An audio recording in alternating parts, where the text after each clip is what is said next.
غسل کرنے کے فرائض یعنی نہانے کے فرائض کیا ہیں، ان کے ساتھ ساتھ کچھ اہم مسائل، بہت ہی ضروری مسائل آپ کے سامنے ذکر کروں گا، جن کا جاننا ہر مرد پہ، ہر عورت پہ ضروری ہے، ورنہ آپ کا غسل صحیح نہیں ہوگا، آپ پاک نہیں ہوں گے۔ اسی لیے مکمل ویڈیو دیکھیں اور مسئلہ سمجھنے کی کوشش کریں۔ حدیث میں آتا ہے کہ حضرت ابن عباس رضی اللہ تعالی عنہما کا ایک فتویٰ جو دار قطنی میں موجود ہے، آپ کو حوالہ دے دیتا ہوں۔ دار قطنی میں حدیث نمبر جو ہے رقم الفتاویٰ 432 پہ، اور اسی طرح اعلاء السنن میں جلد نمبر 1 صفحہ نمبر 207 پہ موجود ہے، اور حضرت علی رضی اللہ تعالی عنہ سے ایک روایت مرفوعاً موجود ہے، حدیث موجود ہے ابو داؤد شریف میں، حدیث نمبر جو ہے 248 ہے۔ پھر اس کے بعد جو ہے فتاویٰ کی کتاب میں فتاویٰ تاطرخانیہ میں بھی آپ دیکھ سکتے ہیں، جلد نمبر 1 صفحہ نمبر 276 پہ۔ بہرکیف بہت ساری کتابوں میں یہ مسائل ملیں گے جو ابھی آپ کو بتاؤں گا۔ غسل کے فرائض وہ ہیں کہ جن کو آپ ادا نہیں کریں گے، اگر آپ نہاتے وقت، غسل کرتے وقت ان کو مکمل ادا نہیں کریں گے تو آپ کا غسل صحیح نہیں ہوگا۔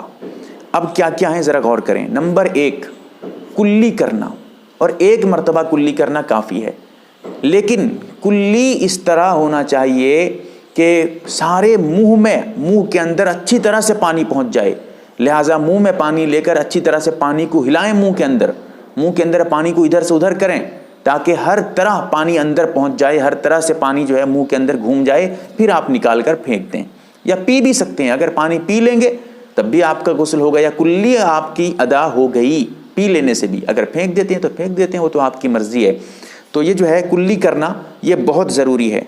اور کلی کرنے میں ذرا یہاں پر میں آپ کو واضح طور پہ بتاؤں کہ غیر صائم یعنی جو روزے دار نہیں ہے، روزہ نہیں رکھتا ہے، اس کے لیے بہتر یہ ہے، ضروری نہیں، بہتر یہ ہے کہ وہ غرغرہ بھی کر لے۔ غرغرہ کرتے ہیں، پانی منہ میں لے کر کرتے رہتے ہیں غرغرہ، تو آپ غرغرہ بھی کر لیں اگر روزہ نہیں رکھے ہیں۔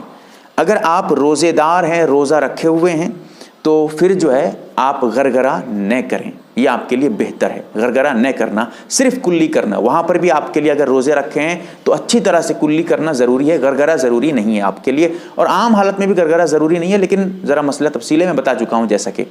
اور دوسری بات یہ ہے کہ اگر دانتوں میں کچھ آپ کے اٹکے ہوئے ہوں، کوئی کھانے کی چیزیں، کچھ چاول وغیرہ یا کوئی بھی اور غذا وغیرہ دانت پہ اگر جو ہے لگ گئے ہوں، رک گئے ہوں، دانت کو جو ہے کیڑے وغیرہ کھا گئے ہوں، اس کی وجہ سے دانتوں پہ کچھ جو ہے اثرات کھانے وغیرہ کے باقی ہوں، تو آپ ان کو بھی اچھی طرح سے صاف کر لیں۔ اگر آپ ان کو نکالتے نہیں ہیں پھر بھی اچھی طرح کلی کر لیتے ہیں، تب بھی آپ کا جو ہے کلی کرنا صحیح ہو جائے گا، درست ہو جائے گا۔ اور نمبر 2، یہ تو پہلا فرض تھا کلی کرنا۔ نمبر 2، ناک میں پانی ڈالنا۔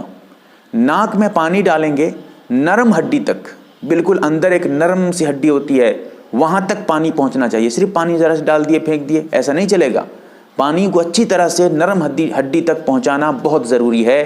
اور اگر ناک پہ کوئی گندگی ہو، کوئی رینٹ وغیرہ ہو، رینٹ ہوتے ہیں جو ہے سوکھے رہتے ہیں یا پھر گیلے رہتے ہیں، ان کو بھی اچھی طرح سے آپ صاف کر لیں اور پانی جو ہے بالکل اچھی طرح سے اندر تک پہنچائیں، یہ بہت ضروری ہے۔ اگر نرم ہڈی تک پانی نہ پہنچائیں، ذرا سے یہیں سے نکال کے پانی پھینک دیں تو آپ کا غسل پھر درست نہیں ہوگا۔ اور نمبر 3 یہ ہے کہ پورے جسم پر، یہ جو کلی کرنا تھا، ناک میں پانی ڈالنا تھا، یہ ایک مرتبہ کافی ہے اگر ایک مرتبہ سے ہو جاتا ہے۔ اگر ایک مرتبہ سے نہیں ہوتا ہے تو 3 مرتبہ 4 مرتبہ بھی کر سکتے ہیں، جتنی مرتبہ میں ضرورت ہو آپ کو۔ اور نمبر 3، کلی کرنے کے بعد جو ہے آپ کے لیے ضروری ہے آپ پورے بدن پہ پانی بہانا، یہ تیسرا فرض ہے۔ پورے جسم پہ پانی بہانا اس طور پر کہ ایک بال برابر بھی کہیں کوئی جگہ خشک نہ رہے، سوکھی ہوئی کوئی جگہ باقی نہ رہے۔ سر سے، اسی لیے پتہ چلا کہ سر سے نہانا ضروری ہے۔ اگر کوئی صرف گلے سے نہا لیتا ہے، سر چھوڑ دیا، اس کا غسل ہی نہیں ہوا۔ کیوں؟ کیونکہ تو مکمل جسم ایک حصہ چھوڑ دیا وہ۔ اسی لیے پورے بدن پہ پانی بہانا ضروری ہے، بہت ضروری مسئلہ ہے۔ اب ذرا یہاں وضاحت کروں گا جو بہت ہی ضروری مسائل ہیں۔ یہاں ذرا سے تفصیل بات میں کرنا چاہتا ہوں۔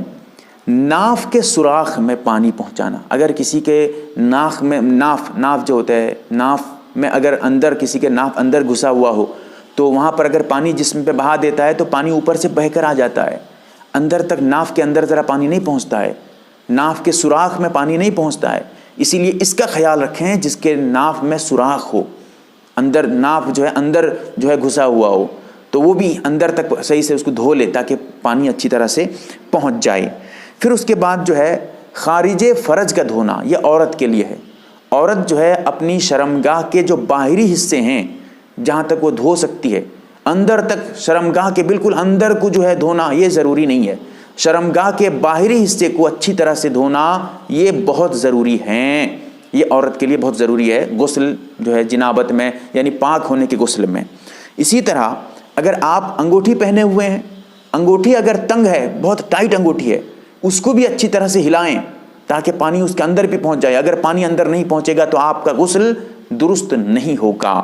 اسی طرح آپ کے لیے یہ بھی ضروری ہے کہ عورتیں جو ہے ناک میں یا کان میں بالیاں پہنتی ہیں، اگر وہ سوراخ کر کے پہنی ہے بالیاں وغیرہ تو وہاں پر بھی پانی لے کر ذرا سے ہلائیں اس کو تاکہ سوراخ میں جو ہے اندر تک بھی پانی پہنچ جائے، اس میں بھی بہت ضروری ہے، ورنہ آپ کا غسل نہیں ہوگا، اس کا خیال ضرور رکھنا چاہیے۔ ہاں اگر سوراخ بند ہو گیا ہے اب پہنچانا ضروری نہیں ہے، اگر ٹائٹ ہے تو ضرور اس کو ہلا کر پانی پہنچائیں جو آپ کی بالیاں اگر ٹائٹ ہے۔ اگر بالیاں ٹائٹ نہیں ہے، ڈھیلی ہے، تو پانی تو انشاءاللہ اگر اچھی طرح سے آپ بدن پہ بہائیں گے تو پانی اندر تک پہنچ جاتا ہے۔ یہ غسل کے فرائض تھے اور کچھ بہت ضروری اہم مسائل تھے۔